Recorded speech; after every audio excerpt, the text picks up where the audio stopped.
Welcome back to the Gentleman's Gazette. Jack is here visiting from across the pond. Good to have you here, Jack. Thanks very much. And of course, Raphael is joining us today too. And we're here to talk about our menswear origin stories.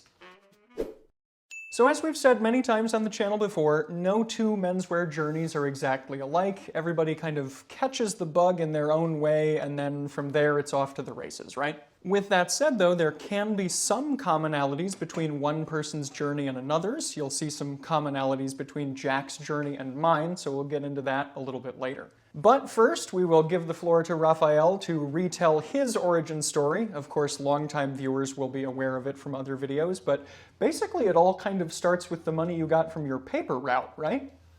Well, I mean, looking back, right, I think further, clothes, in our household were never something that were too important.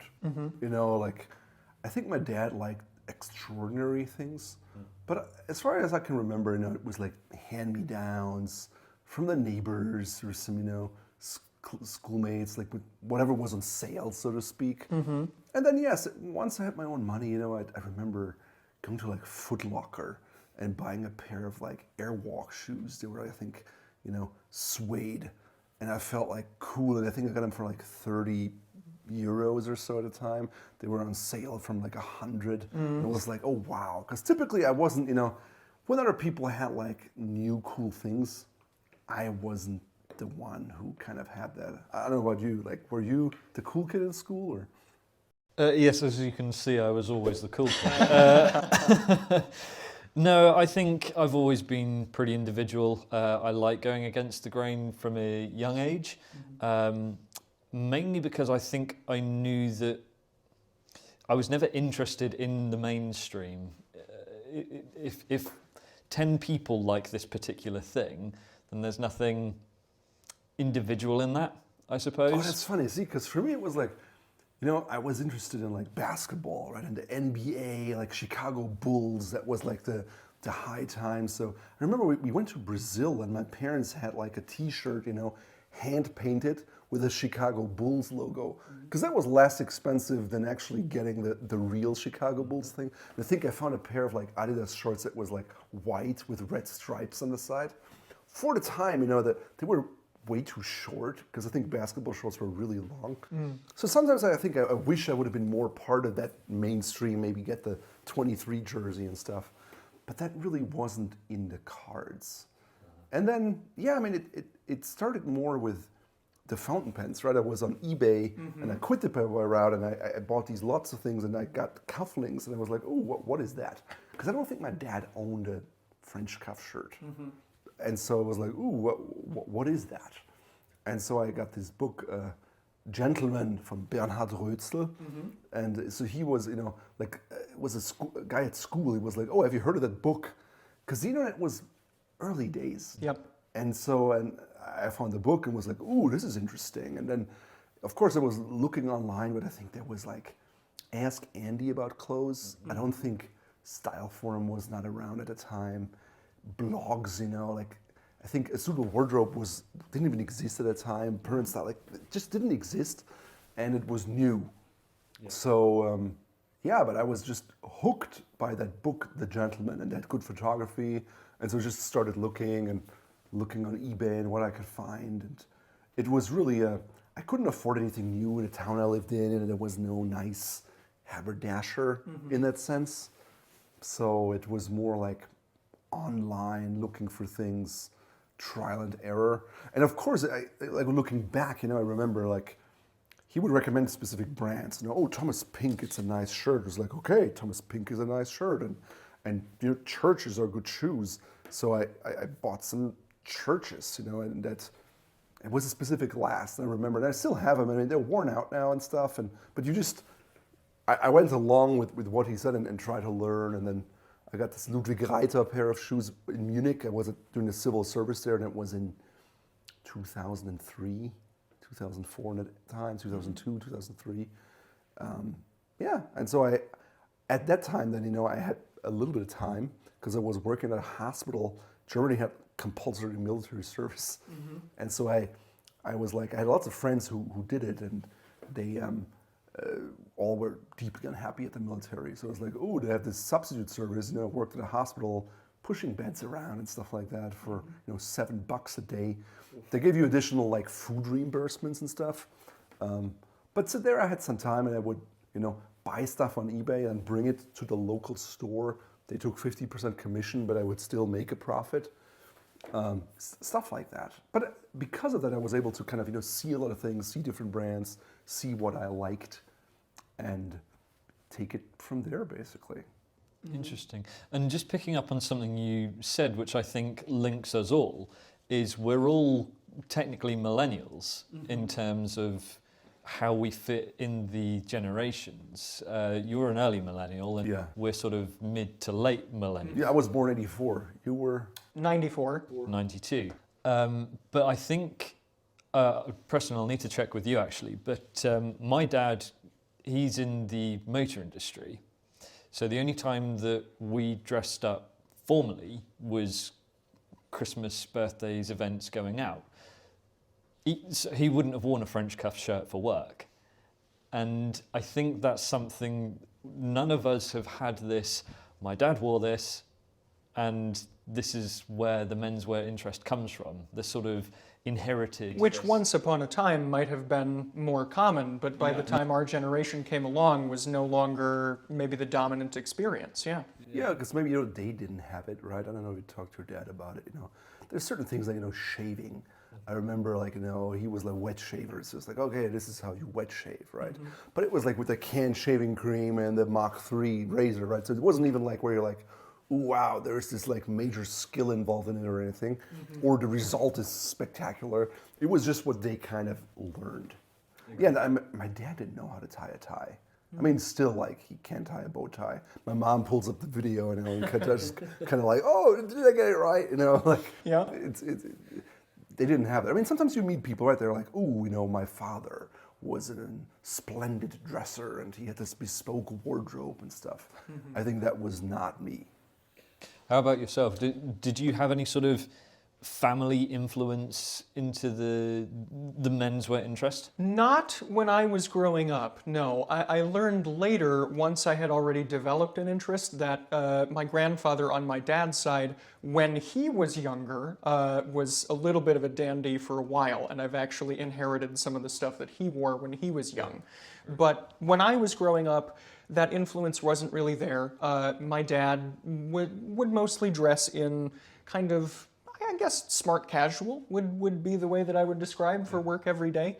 And, owned a few collared shirts and ties and a sport coat or two, but it was not a common occurrence for him to be dressed up much of the time. I think my dad, for a while, he only wore like silk shirts for a while.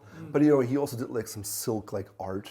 So it was like, you paint your own shirts kind of thing, more like out there. But I think your parents, and you also mentioned at one point in time that they, actively tried to discourage you from like dressing up because they felt like you were alienating yourself socially in a way? Yes, that is absolutely true. it was sort of tamped down in me for a while, kind of in that middle school, high school era when there can be a lot of clickiness among social groups. And as somebody who was already, I've got a physical disability, I've got cerebral palsy. As a result, I didn't play sports, so I became a naturally kind of bookish kid. And those are things that, at least in pop culture or in previous generations, kids can kind of ostracize you for. So my parents wanted to head that off and said, well, if he's already potentially going to be ostracized for these other reasons, why add more fuel to the fire by having him be that much more different?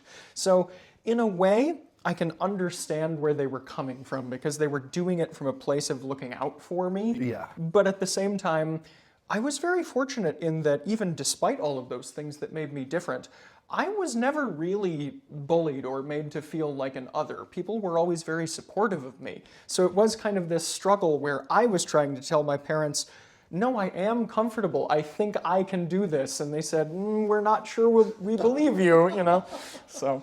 Okay. Well, okay, they were trying to look out for you, but you felt like you didn't have the experience. I think it can be, hard when you're younger and you're wearing, you want to wear a suit, right? And it's in stark contrast to what everyone else is wearing.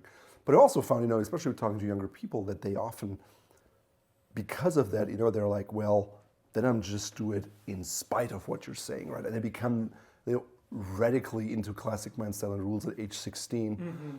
But I also found that maybe, you know, by the time they're like 20, 21, they may completely be done with that style and do something else. Because it got so tied up with that personal rebellion that when that need to rebel is gone, then the passion just kind of burns out, you know? And it can go the other way around, right? If you look at like vintage Bursche, right? Niklas, or like James from Gen Z, you know, they were like goth and stuff. You know, look at them, you're like, oh my God. And then it's this complete 180 to like, I'm wearing, you know, a pinstripe suit now.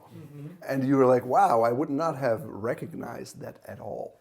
It's almost like that historical thing in reverse, where the 60s, the counterculture happened and they went from suits to hippie and really alternative culture. But it's as if it's gone the other way now, where people go from alternative culture to more conservative suit. Or it's the counterculture. I mean, it's a bit like, I don't know, tattoos, right? If you look around now, if you do not have a tattoo, you are in the minority, right? So it just shifted. I think 50 years ago in the 60s, like if you had a tattoo on your neck, you wouldn't have gotten a serving job at the restaurant. Because they're like, oh, this is, like now it's like you get the job if you have the tattoo. Otherwise it's, I mean, maybe they're like at this point, they're like, I don't care. As long as someone is going to show up, wait tables, I'll take you no matter how you look. Exactly. It would be difficult to apply for a job for a bar or barista if you didn't have a tattoo nowadays. It feels like it's part of the culture. Part of the style, the hipster trend. And I think, you know, that looking back, I can't think of someone who, you know, was this kind of style icon where I was like, ooh, this is a stylish guy. And by stylish, I don't mean, you know, he wore suits and ties. But today, I think you see a lot more people who have a very specific style, you know, that maybe, I don't know, Red Wing boots and, you know, special Japanese denim and a very curated flannel shirt or whatever it might be, the beard finely groomed, and it has nothing to do with a more formal look, so to speak. Did you have anyone like that growing up where you're like, cool style or remarkable in one way or another? For me, it's always been a pop culture influence, so it's not necessarily the person, but the character that I think I found stylish. And potentially it's part of the fact that it is the character, you know, that the confidence that James Bond is less about the details of the suit and more about how he wears the suit. You know that he's dressed well in terms of he's got that British style, the two-piece suit, but he carries it in a way that looks stylish. Well, he's made to be cool exactly. as well, right? And then you have all the other aspects of, like, you know, he drinks a lot, right? References to that. He kind of, you know, meets women casually, right? Like it's this kind of, you never see him having a serious emotional conversation with anyone. No. It's all about being cool. You never see James Bond doing his taxes. You know? I'm sure Q Branch takes care of it. Right, but no, I think, again, and looking at how that character can be viewed by different age groups, that's something that from an adult point of view, I think you pick up on. But when you're an 8-year-old kid watching that, you're not noticing that element. You're noticing, this is a cool guy doing the cool action scene. I want to be like him. Was that the person you looked up to then? He's one of the many, I think. The one that I know you and I share is from Batman, the animated series. Again, with the age that we are, we grew up in the golden age of the Saturday morning cartoon. Yep. And of course, the comic book characters largely being created in the late 30s, early 40s. Yep. Almost all of these characters are wearing a suit or something of that description, or a tailcoat or a morning dress, because that's what was seen in society at the time. Yeah, and that association still persists to this day, especially when you lead into that very kind of 40s, especially the gangster aesthetic in particular, with the pinstripe suits and the hats and whatnot. We've gotten comments in our YouTube comments section saying things like, why are these guys dressed like Batman henchmen, you know? So there's that popular idea of that. But yes, that's something that we share. that the animated series was kind of a touchstone for us because it was designed with this very deliberate sort of film noir, art deco tone. There were lots of suits and hats and whatnot. So that's true for me, for you. Also true for Preston Soto of The Elegant Oxford, actually. He took inspiration from that series, and I think he's around our age as well. So Interesting, because I didn't have any of, like, I can't recall a single show where it was like, ooh, that's interesting or so. For me, it was really more that book, right? And there wasn't any TV show. I mean, I watched TV. I think I watched a lot of TV, but it was nothing that I remember, at least, where I was like, ooh, style, how does that work? And maybe once you're interested, right, like you were more observant. right, I don't think for me, at least not right away, because I was watching the show from age, what, I don't know, 4, something Yeah. like that. I wasn't, as a 4-year-old, I wasn't consciously sitting there and thinking, ooh, the lines of that suit are really nice, you know? It was more so just kind of passively absorbing that aesthetic, and then that kind of brewed for a while in my subconscious, let's say, and then as I got older, it kind of manifested and came out in different ways. So I agree. I think, again, very similar experiences for myself, and the fact that it has that formative experience. You know, we watched the show as a kid, and then as you grow older, it's because the show is well structured from the point of view that it's neither specifically just for young kids. It can be for adolescents as well. And then it becomes nostalgia. And as with that developing mind into that adolescence, when you're starting to find your own voice, I think there's that element of you start to look at things with a different view. Again, with James Bond, it's no longer just, oh, he's this cool action guy. It's, I like what he's wearing. So how did it impact your style? What did you wear? What do you remember being very fond of?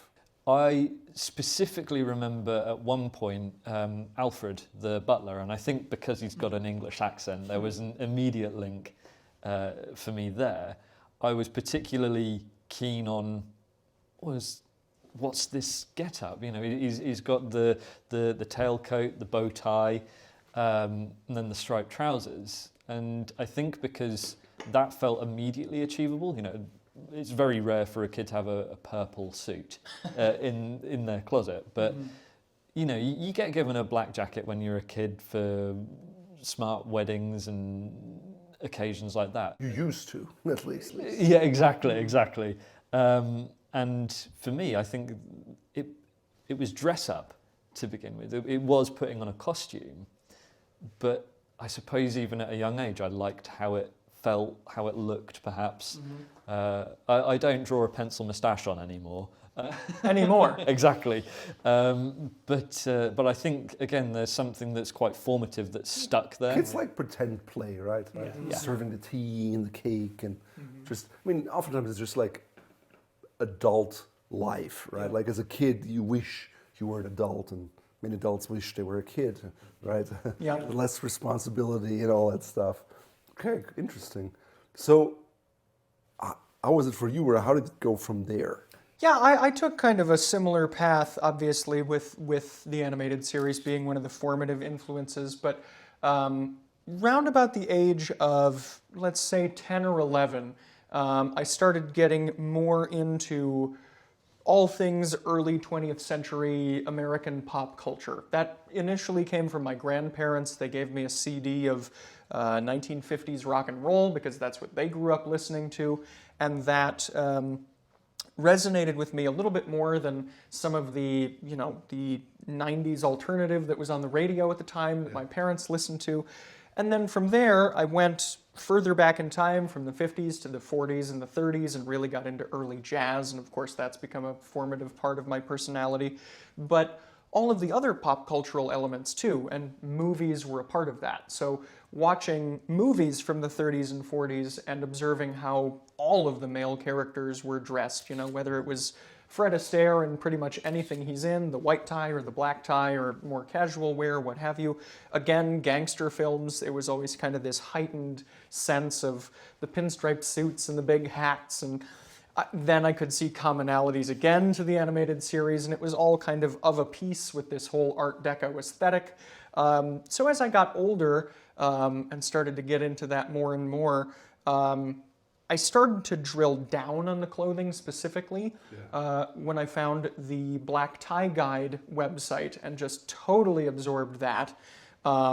And between myself and Peter Marshall exactly, yeah. from Canada. Yep, which of course then it was a great thrill when we later absorbed that website and incorporated it into what we offer. So it was fun to edit those pages that had been an influence on me. But yeah, myself and my friend Maestro Andrew Casey, who's been on the channel a couple of times, we went back and forth and talked about the Black Tie Guide all the time, to the extent that we actually started hosting our own black tie gatherings around Christmas time. That's cool. In high school, you know, with our friends, and just sort of said, okay, everybody, you know, dress up to the best of your own ability. And of course that meant a wide range of different outfits that ended up showing up, but we were already kind of... Oh, it wasn't high school, yeah, because I think in high school I didn't have a tuxedo.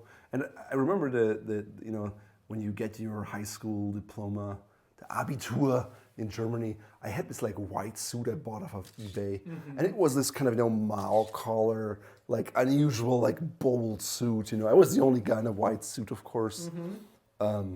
Yeah, hilarious, right? So but at the time there was no Black Tie Guide, right? Like you just had that. I don't know if it was around back then. Maybe I would have done stuff too. You know, with Bernhard Rützler, I saw that book and I was like, oh, that's interesting. And then I found more and older books, and I realized that they were a lot more detailed.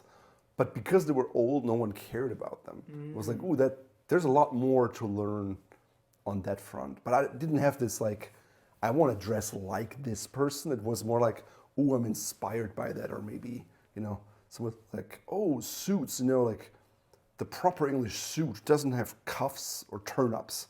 So then I was like, oh, all my alterations tailors like, okay, no cuffs, you know, no cuffs. And later I was like, no, actually, I like cuffs on this, so let's put the cuffs back on, right? And I think that's something that is true for a lot of people in their style journeys. They learn the rules. It's similar to like driving a car, isn't it? You learn the rules and suddenly you judge everyone based on whether the rules are being done correctly or not. So you learn the rules, and then when you get comfortable, you relax into it and you start to find your own version of style. I mean... And rules can be good as a starting point, right? And just helping you to... But I mean, if you think about it, right, they help you to not think about it. Versus people who are oftentimes very into rules think about it a lot. Yep. And it becomes this like, you become more judgy of others, right? And in some way, it's probably a reflection of your own insecurities, where you feel better if you remark on how others are doing it wrong, or incorrect, or they're dumb, or they don't notice, right? When in reality, they just, you know, maybe they don't care, right? And they're like, that's not important to me. And yeah, there's also like, when people say, no, ooh, he has style, right? Usually the subline is, he has a style that I like, or we share the same style, right? Yeah. Because style and looking at stylish people can be a bit of an echo chamber, like you say. It's that whole, hey, you're wearing that shoe really nicely. It's like, yeah, because it's the same shoe that I've got, or I've got a shoe just like it. Or sometimes, you know, when you're, let's say you're at Pitti Uomo, you know, you're in this ecosphere, and people wear very similar things and say, ooh, this style is a little too flashy for me, right? And you're like, you quickly believe that the world and world people only do this, when in reality, you know, you're in this really small bubble of more or less nerds, and there's a lot going on outside of that. Yeah, absolutely.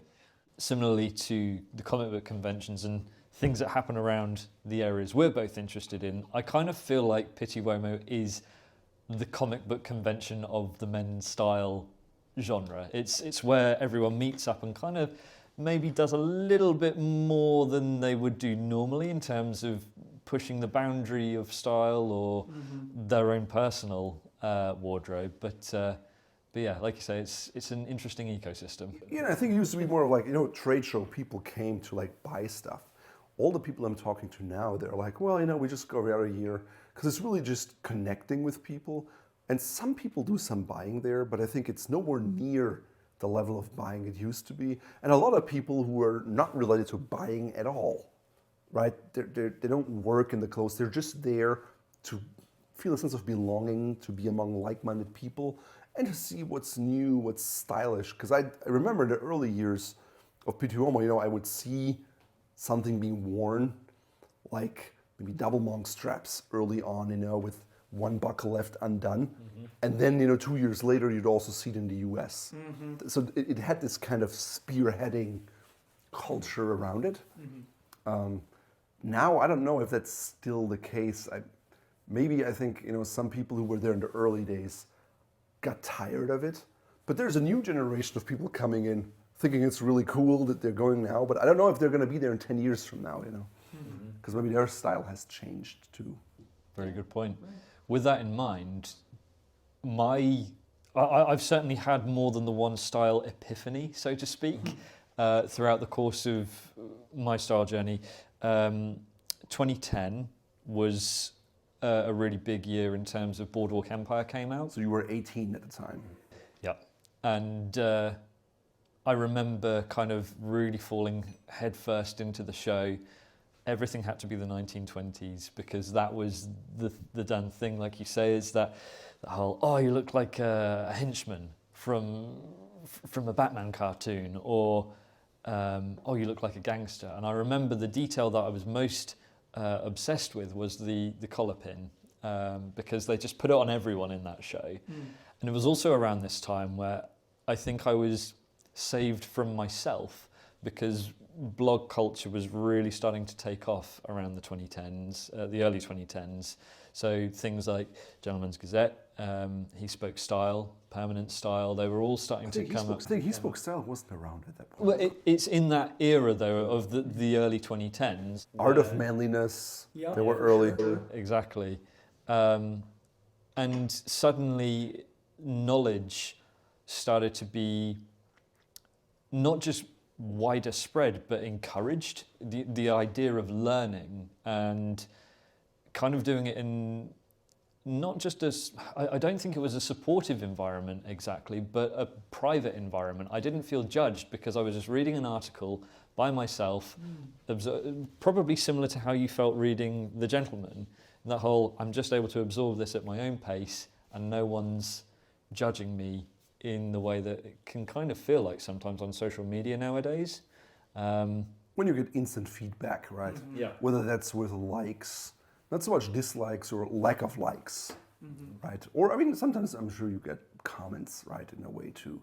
I think if you're just a non-influencer, there's just not that many people that care, right? And I think early on, there's oftentimes, you know, people think that they have to, you know, impress others or dress for others and get the recognition, be respected, yada, yada, yada, right? And I think as you age, you're more like, well, ultimately, like, most people care a lot more about themselves than they care about you, right? And so it's a different mindset, so to speak. And we all go through that. And I think there's a reason we all change styles, because we're just trying to figure out who we are, right? Like, who is this person, right? Like, your parents were like, well, is this really you or is it just a fad? Exactly. So maybe let's spare you some pain. Well, and to Jack's point about, you know, being spared from yourself, I think I can actually kind of give some credit to my parents there in that they were a moderating influence in that, because I wasn't just allowed to, you know, go out and buy whatever clothes I wanted and wear a suit to school, or not that I necessarily would have worn a suit to school in hindsight, but whatever the case may be, I also don't think I was ever quite as firmly directed by any one property. I was influenced by things like Batman, but I never, like you talked about with Boardwalk Empire, for instance, and saw the show and you said, well, I want to wear the collar pin, or I want to look like that. I don't think there was ever one distinct property that I looked at and said specifically, I want to look specifically like that. I think it was more just kind of the combination of things and the whole milieu of the scene of classic menswear that I got into and just kind of picked and chose, which I obviously still continue to do, as I think we all do. I was more like you in that regard. I never had this one person, but I had certain like things. Right? I remember there was a time when I felt like I could not leave the house if I didn't have like spit shine shoes. And then every time every shoe was always mirror shined. It was like mirror shine everywhere, like on the on the cracks in the middle. And then I realized, ooh, there's cracks, and it's actually not that great for the leather, but whatever, mirror shine, and it was kind of funny like that. It became important to me. Now I hardly ever do it. It's just like a little bit done. And I don't go to those great lengths of doing like, the elegant Oxford or people do that now, right? Like I was like, no, been there, done that, don't need that. I remember having a phase of like pattern matching, right? Where it was like, well, can I match 5 patterns in my outfit, right? And like the bolder, the better, more is more kind of thing, where it was more like a internal challenge. Did you have stuff like that? Yeah, I think so. I mean, my style has definitely changed over the last few years, even since, well, frankly, as with many of us, I think it was the COVID pandemic, when we were all shut in our houses for a while and most people are, just sitting around in sweatpants. Well, I think even coming out of lockdown, the world today is already so much more casual in general, the average outfit of the person on the street, than it was even in 2019. So much as my early menswear style, it had developed in, the mid to late 2010s as, I got really into French cuff shirts and I wore cufflinks almost every day when I was in college, or, wanted to always have the tie, or more full suits. These days, I have settled much more into kind of that Ivy or maybe even sort of professorial kind of dress code. I've gotten, just within the last couple of years, really building up my wardrobe more of, Oxford cloth button-down shirts with just barrel cuffs. They're great to travel with because you don't have to worry about cufflinks or collar stays. And there's a certain kind of rumpled elegance, so to speak, that goes with things like tweeds or soft wool jackets or things like that. Yeah. And you're still 99 times out of 100 going to be the most dressed up person in the room, but the overall level of formality, I think I have stepped it down 1 or 2 notches in a lot of situations. Did you wear a lot of suits? Or Bordeaux had suits mostly, so did you wear suits a lot? Yes, I would say so. I mean, I've definitely gone through the gamut of fast fashion suits. H&M, I remember, was a very big part of those formative years in terms of late teens, early 20s. There's a clothing brand in the UK, Next. They were particularly good. Again, around the sort of 2010s to 2015. I used to shop with them pretty much non-stop. Interesting, because for me it was like I skipped the entire like mainstream H&M, all of that, and it was straight to like eBay and then higher end brands and suits, like bespoke suits from other people. And I liked when an unusual fabric came as a suit, because oftentimes you saw like the sport coat fabrics, but never as a suit. So if I could get my hands on that, I would have that. But I never shopped.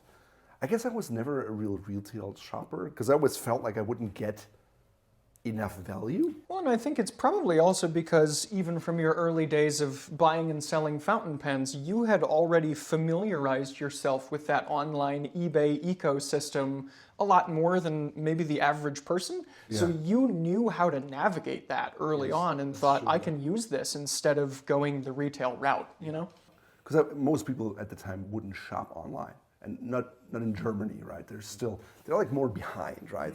So yes, it was more unusual for sure. But so Next and H&M were like big for you.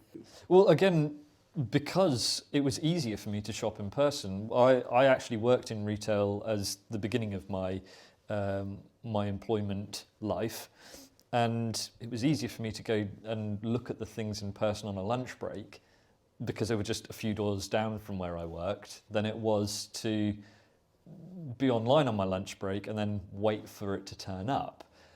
So I could go and I could check out the fit and stuff like that. And bear in mind, I was woefully underprepared for what good fit was, shopping at a lot of these high street places. But for me, that wasn't as important as the style. It was about the fact that, you know, these fast fashion brands can pump out lots of different things. It's not just navy grey suit, navy grey suit. It was bold pinstripe in a three-piece with a weird buttoning configuration for the waistcoat, or these unusual details on the trousers or something like that. That was more important to me, and the fact that I was able to find those suits on sale because they didn't sell as well as the navy grey.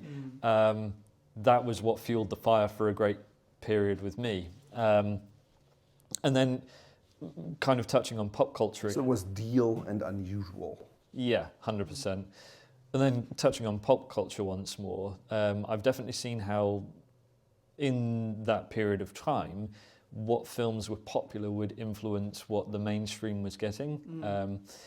Skyfall came out and suddenly tab collars were everywhere. And of course that was a big thing. I was like, right, okay, tab collars, let's have a look online, let's go to Next on my lunch break. And sure enough, there was a tab collar shirt. Of course, nowadays I don't own any of these anymore. I've got far nicer things and my style has changed. I mean, I like that it kind of elevates the tie knot. Yeah. It's almost like a poor, you know, like if you don't have a collar clip or a collar pin, it gives you that same effect in a way. And when you say you don't own any, you mean you don't own any of these tab collar shirts specifically from Next because you've upgraded your wardrobe in terms of quality, not that you would be averse to having a tab collar. But I've never seen you wear one. I wore one the other day. It's actually feeds back into the 1920s. It's a detachable tab collar. So the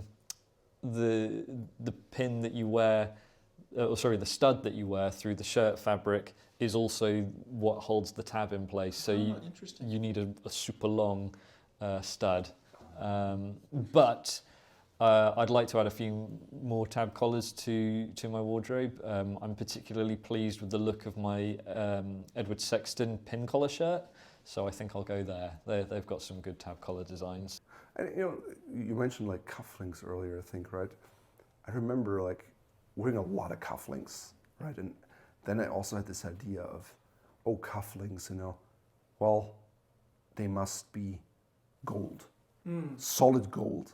And then I realized, you know, oh, I bought these like not so nice looking 60s cufflinks, but they were gold. Then I was like, well, that's stupid. And then I had like cufflinks that I liked that were maybe made out of glass or some other stuff, right? And I also realized, you know, for cufflinks, it's like, you don't use them like you would use your hands. Yeah. So for the rings, I realized, you know, a gold-plated silver ring, it's not something that's going to last you very long because you touch things, you get abrasions, it just looks old. Versus the cufflinks, it doesn't matter. Like the plating stays on usually because you're not so hard on them. Right. But then there was a time where people were like, oh, you know, like, well, traditionally, you know, you wouldn't wear cufflinks to more like sporty endeavors. So cufflinks with like a tweed coat is incorrect, so to speak. And then I saw people that are like, oh, I wear cufflinks with everything, right? Like Jeremy Hackett.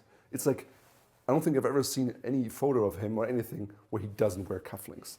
It becomes this like, I must wear cufflinks at all times. And now I appreciate being like, oh, this is a more casual ensemble. I skipped the cufflinks, but I think I also, if I had the shirt that was double cuffed, I'd wear with a tweed coat and I wouldn't say categorically no. Right. It's more like of a, how do I feel today? And maybe I just bought this pair of cufflinks.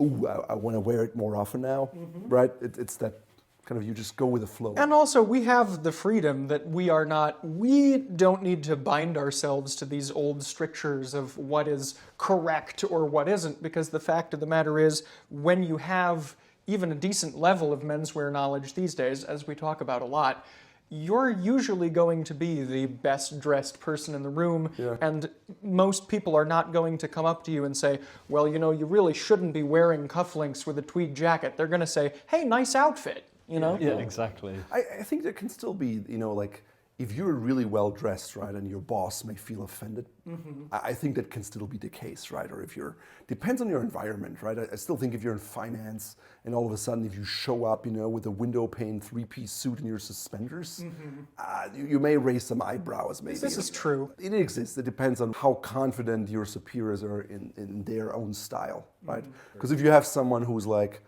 I'll wear, t-shirts and shorts, but I respect that you wear suits, that would be cool, but I don't think that is always the case, right? Because people always measure themselves against others, even if they're doing it just subconsciously. Yeah, definitely. So hopefully we're all right. There's no nothing that we should be concerned about here. But it's fun, right? It's like, I see someone in a 3-piece suit and it looks good. And then, it makes me think of my 3-piece suit. When did I wear it the last time? Well, does it even fit anymore, right?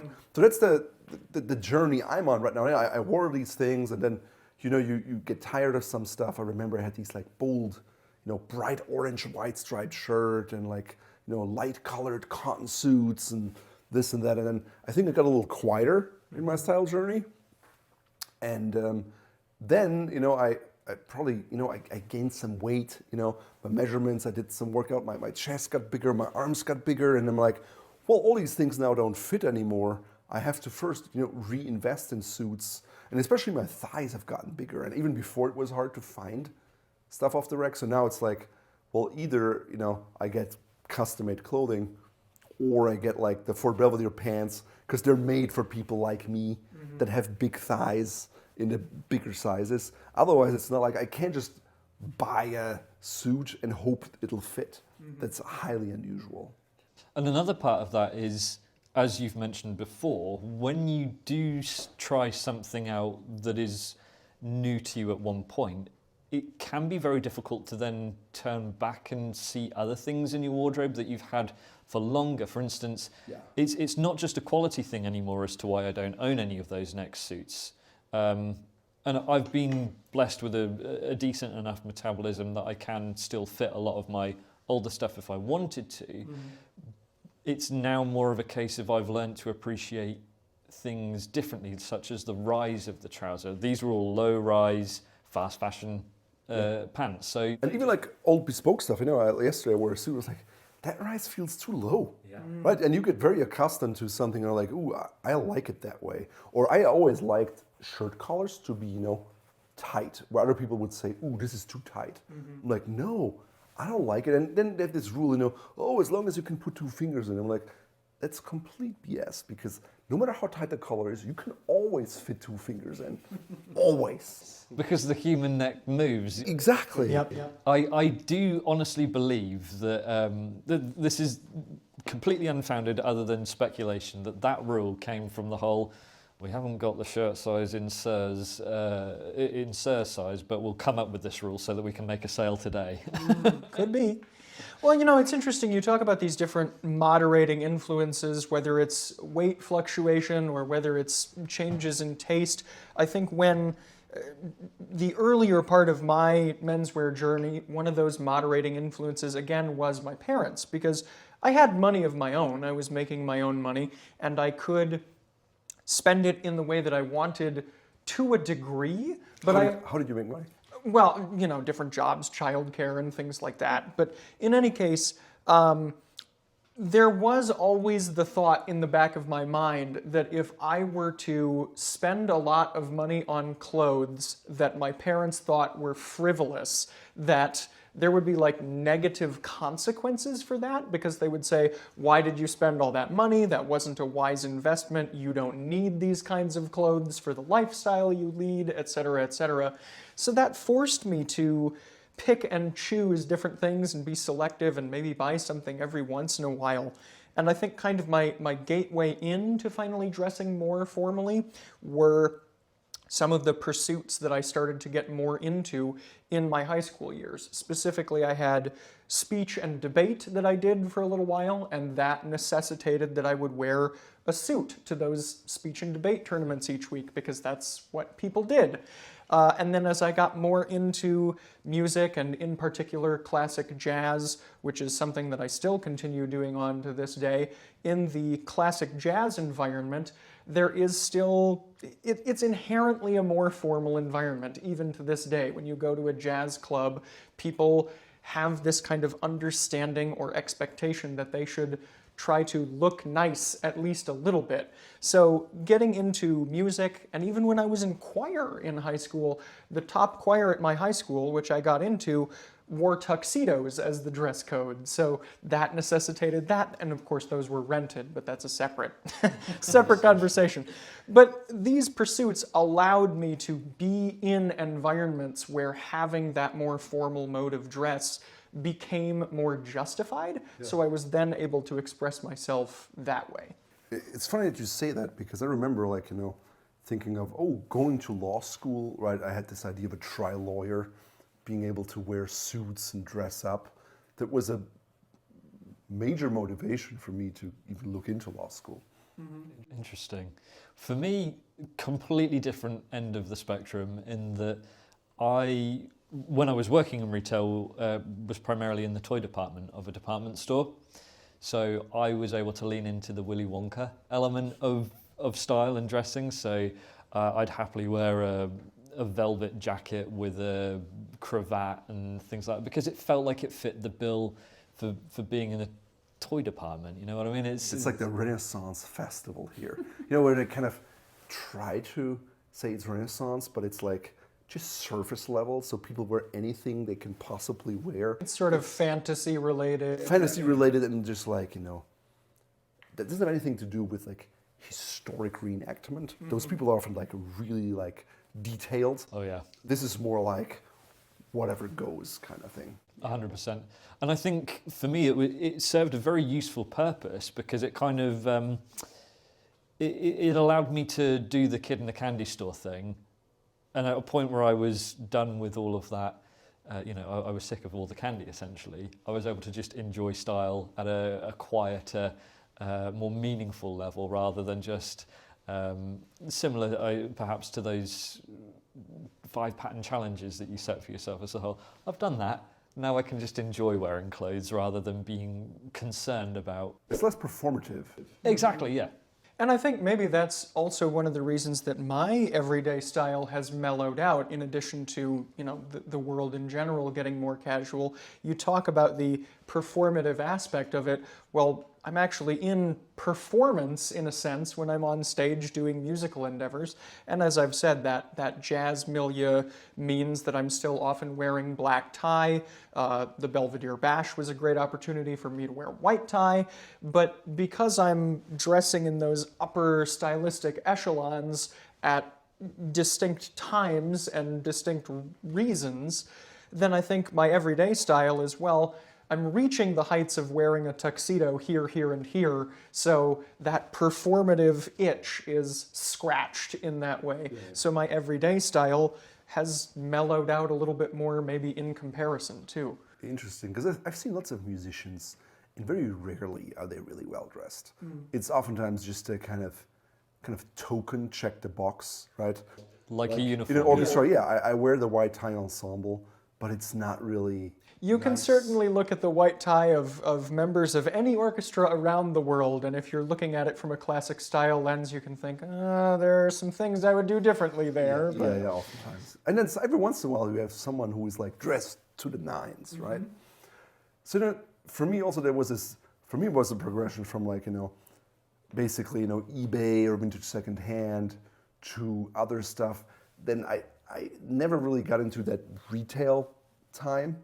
But then it became, you know, like, ooh, bespoke is the kind of holy grail, what you have to aspire to, right? And everything bespoke is the ultimate thing you can do.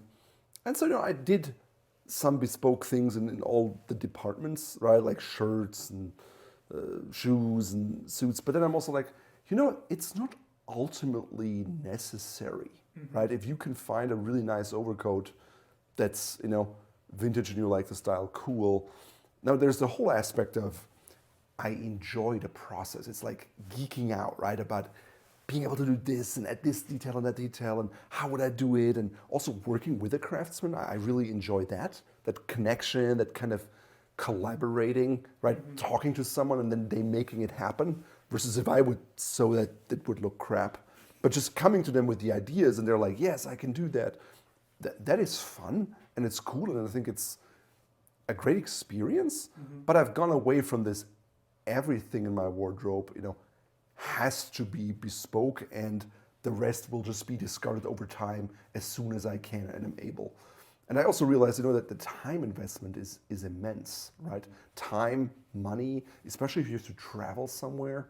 And then sometimes at the end of the day, it doesn't even fit that well, right? Where you're like, well, I thought I'm getting this really great thing, and maybe the pants are great, but my jacket, it's actually not that nice. And you're like, boy, I went to all those lengths, did these free fittings, and I still don't like it. How was it for you? Yeah, I think I have never held myself to any particular standard of everything must be bespoke or everything must be at this price point or from this particular brand or whatever the case may be. Obviously with everything I've learned being here at GG, there are certain benchmarks or guarantees of higher quality that you can look for depending on the era that the garment was made. What's the stitch density? Is this brand known for generally high quality garments? You can use all of those things to inform your purchasing decisions.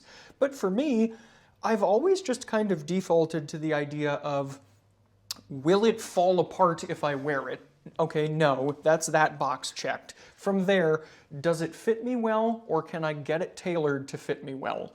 Do I like the look of it, and will it harmonize and gel with my wardrobe, or can I think of certain scenarios in which to wear it? And if those boxes are checked, for me, it doesn't matter if it was vintage, originally crafted, bespoke for somebody else, if it's from a department store, if I have one or two fast fashion pieces in my wardrobe, because if I'm only wearing them 2 or 3 times a year, I don't necessarily have to worry about the durability, so to speak. Jack and I went to Goodwill a few days ago and I picked up what I'm sure is a 100% polyester jacket from the 70s with an absolute eye-popping pattern. So stay tuned to see that on the channel. But, even though it's 100% polyester, I'm only going to wear it 1 or 2 times a year, so I'm not necessarily worried about something like that. And it was only $13. Exactly. For $13, how can you say no? And there's also that made-to-measure aspect, right? Some people go there and they're like, "Ooh, that's enough for me." I once talked to someone and they were like, "Actually, I prefer the made-to-measure over bespoke because there's just fewer options. The patterns are optimized, and it works for me." So ultimately, if you're happy with the result and it works for you, that's good. I think the worst thing you want to do is get to a point where you're like, you can't go back, right? Where you're like, "Ooh, wow, I feel reborn. I'm going to sell my Ferrari, but I'm not going to give this up," right? I mean, sometimes you don't know what you don't know. So I think from my perspective, bespoke is one of those really interesting propositions because there are several things at play there. For some people, going bespoke is that element of belonging. It's not necessarily because they care about the quality and the details, but they want to be able to join the Ferrari club. It's like, we were at a tailor and he had a customer and he was like, "Oh, I'm at my tailor's, can I call you later?" And then when he hung up, he was like, "I always wanted to say that to someone," Exactly.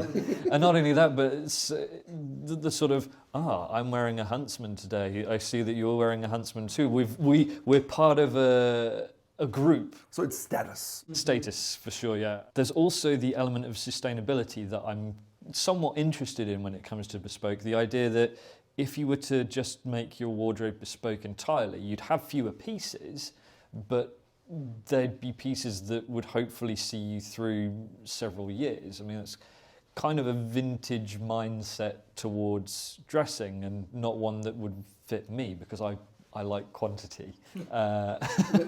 I do too, right? It's having that variety and not just being limited to something. I think it can work, but also I think that is kind of what I realized with bespoke garments or made-to-measure garments too is, they are tailored to your standard now.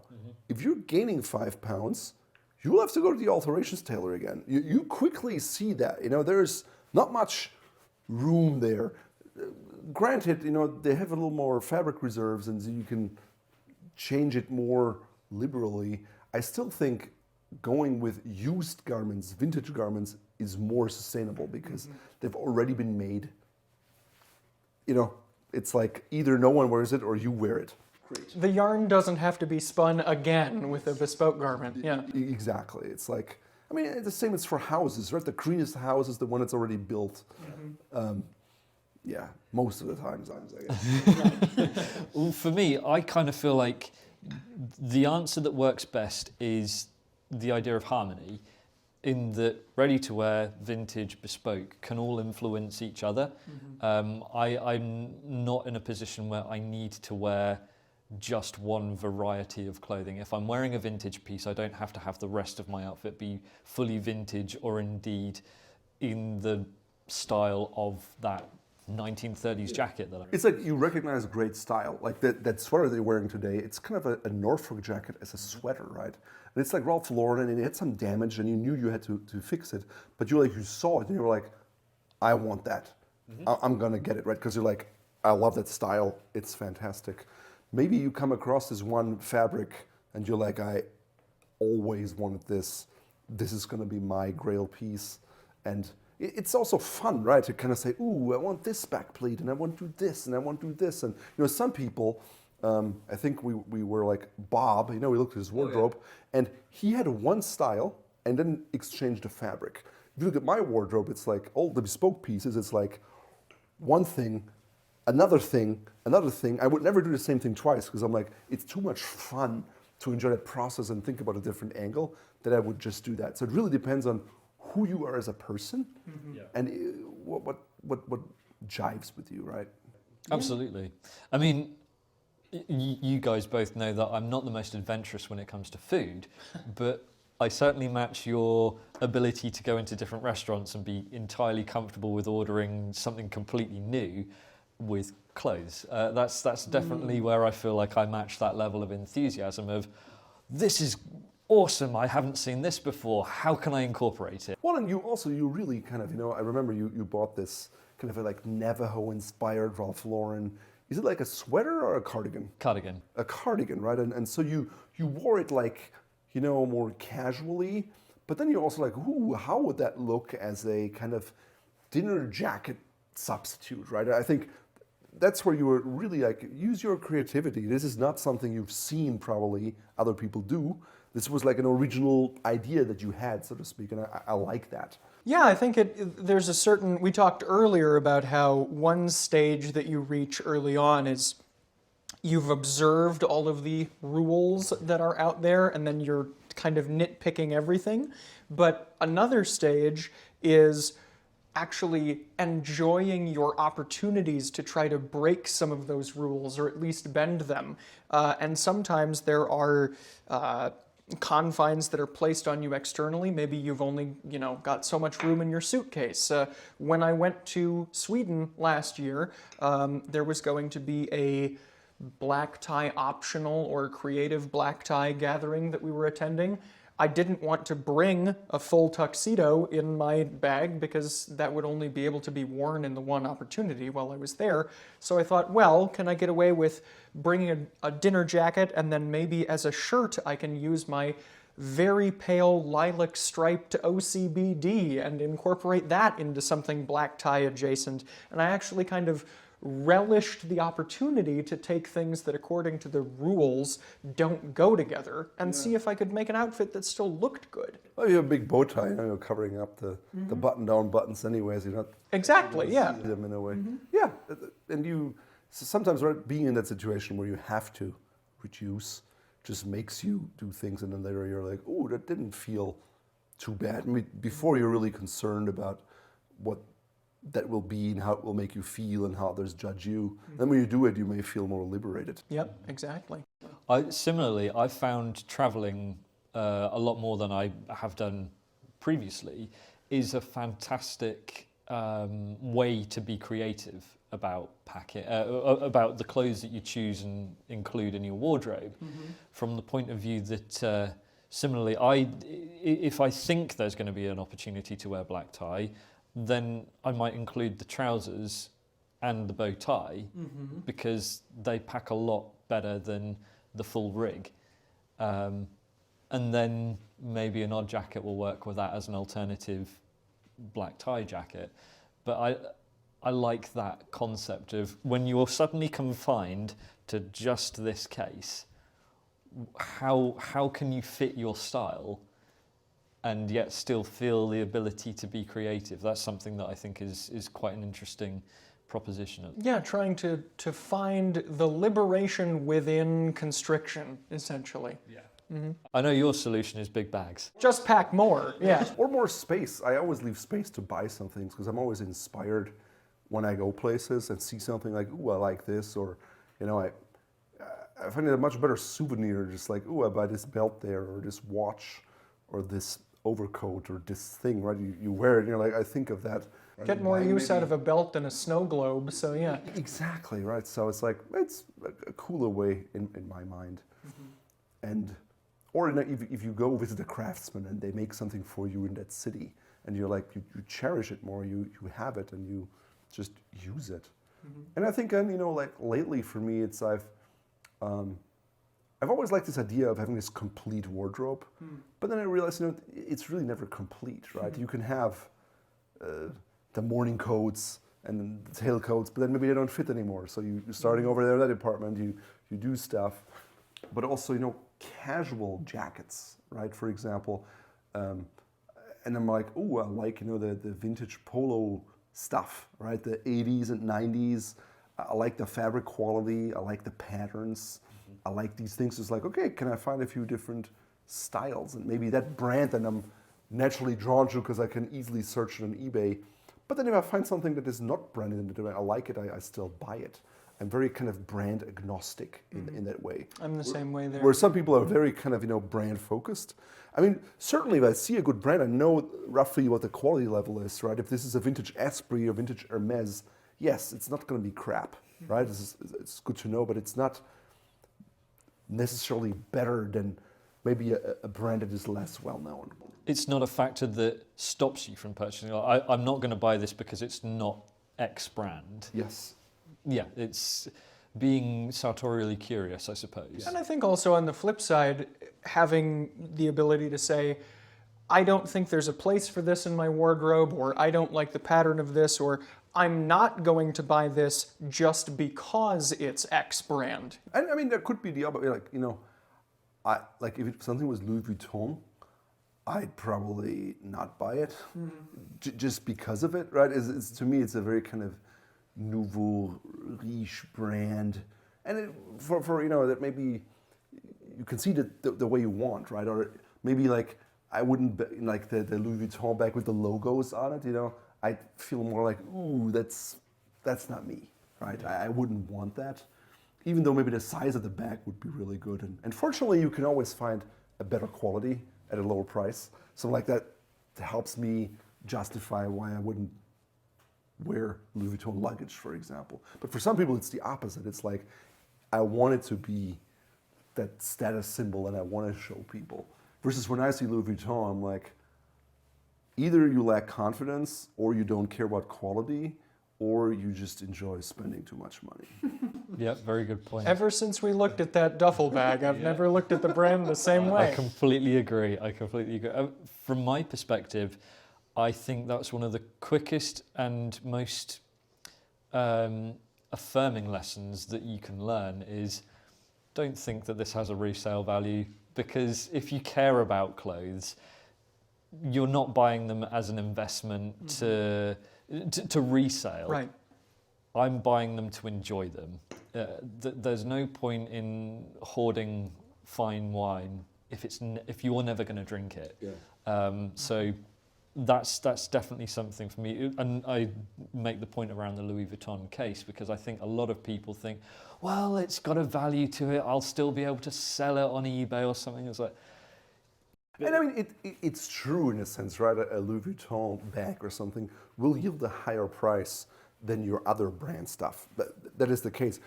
Chances are you will still lose money. I found the only areas where I've seen in my wardrobe where stuff hasn't lost money is if it is of a brand, like let's say Cartier, right? And it's a brand, you buy it at a used price already, then it has a chance to go up. Or all my cufflinks, for example, right? All those gold cufflinks I bought.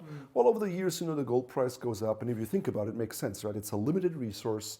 It's used in like technical environments for like gold plating, electrical contacts and whatnot, and it's used for jewelry. So like, ooh, this is really great, and you could, melt it down and have it reused totally just fine. So over the years, I wear it and I get more out of it. Watches, maybe, there's also a bit of what is the time. If you had to watch 2 years ago, you probably got a lot more than what you get for it now. Possibly. I mean, I'll be honest, I'm never looking at the market from that point of view of I want to sell it, because when I come to purchasing something, it's probably quite selfish, but I'm just thinking about me. I'm thinking about how I'm going to get enjoyment out of that, because ultimately a lot of these things, clothes, accessories that we all enjoy, are specifically designed for personal use. And just because you can sell it doesn't mean it's enjoyable, right? Let's say you want to sell this Rolex watch or this Gazette girling pair of shoes where I could get $600. Well, now you have to start taking photos. You have to write a product description. You have to list it. Then, someone buys it, doesn't like it, sends it back. You have to deal with that. You have extra fees. Like, it's not an enjoyable process. And so I'm like, well, yeah, if I can just give it somewhere to Goodwill or a store, I mean, they take 50% because they do all the work. So that's also something to consider. Can you actually realistically sell it? And clothes, yeah, you alter it's made for you. There's very little resale value. So I don't approach it from that point of view either. I've never done it that way either. I mean, I know that if I treat my clothes well, which I try to do, they will outlive me. So somebody else is theoretically going to enjoy them someday, but as long as they are in my closet, I'm going to try to wear them and enjoy them for what they are. And if you have a certain quantity of shoes, the question of resoling just is not relevant anymore, because you just wear so many different shoes. You wear them down at such a small. If you have like 3 pairs of shoes and you wear them heavily every day, right? But if you're like, if your job is to walk 15 miles a day, yes, I can see that. But if it's not, in just regular use, the few times you go on trips and stuff, you just don't need that much resoling done anymore. So where do you think your style is going to go next? That's a good question. I think I would be curious from you guys too, if there are sort of hills left to climb in your style journey, so to speak. I think for me, I see it as a continuation of the road that I've already been on for a little while, which is that because when I finally had the ability to build a classic menswear wardrobe, I did lean more into the formal side of things, your French cuffed shirts and your jackets and suits and what have you. I've actually really been relishing the opportunity over the last couple of years to get more in touch with my casual but classic and tailored side, looking into the more chore jacket side of things, or the crepe-soled suede shoe side of things, or flat caps, for instance. I've just gotten a couple within the last few years, as opposed to wearing fedoras or trilbies almost all the time, which I did in my younger years. So it's kind of funny, because some may look at it and say that I've built my wardrobe backwards, that I started with all these formal pieces and now I'm getting into the casual side of things, but I'm kind of relishing that. Aside from that, I guess I would say on the other side of the spectrum, on the formal side of things, I haven't gotten a morning dress ensemble, so I'd still like to do that at some point, but that's another hill left to climb for me. Ideally, if you're kind of say, I'm going to go to Royal Ascot, and I want to do that kind of like holy grail kind of bucket list events, right? I think that's cool. I had originally envisioned wearing morning dress for my wedding, but because my wedding took place roughly 3 months after the onset of the COVID pandemic, that didn't happen for obvious reasons, but maybe someday, yeah. I think for me, it's like, I realize, I like to create, right? Where we create videos or products, and when you make a product, also a serial production, it's a lot more thought and consideration goes into something than if you just make a made-to-measure thing, right? It's like, well, I like this fabric, let's make it as a suit. Maybe you realize, oh, it wears out too quickly. if you do it for ready to wear, like it's horrible. So you test all that stuff, right? That's one thing. I also realized I have a bunch of old cloth laying around, so I'd like to make that into something. And I enjoyed like working with craftsmen, like with Amara. I just really like working with her, doing that stuff. So I'm like, I want to pursue that more and travel to different cities. I'd like to go to Tokyo and to Korea and go to Naples again and work with people and do stuff and have that come to fruition. Otherwise, lately I've done more, some more casual jackets. And for me, it's like maybe getting more suits that all fit me the way I'd like to have them, right? Maybe find these things and have fun. Yeah. How about you, Jack? I think I can definitely see the trajectory of the amount of vintage that I'm adding into my wardrobe is going on the up. So I'm enjoying approaching the vintage purchasing with an open mind, trying out a few different things. And then with Bespoke, because I've started that journey within the last sort of 12, 18 months, kind of doing more to understand what I like from the Bespoke process. Is it the creativity? Is it the fit? Is it the quality? So kind of testing the waters there. But ultimately, I think, just that open-mindedness towards style is where I'm interested in exploring more. And similarly to yourself, white tie is the current project that's going on in the background. I found a wonderful vintage tailcoat and it fits me excellently. So the problem is often like the fabric and finding the matching pants. That's the challenge that I've got. So you're almost better off like just getting it done in the same cloth, so to speak. Sometimes you're lucky, it's a Berathea weave, you can get something very similar. But then it's almost like, finding the needle in the haystack kind of thing. And I have no white tie engagements on the calendar, so I'm happy to search for that needle. Fair enough. Well, gents, thank you for an entertaining conversation. Of course, leave your own experiences with your style journey, where you've come from and where you're going next in the comments below, and we can continue the conversation in the comments. And until the next time, we'll see where all of our style journeys lead us.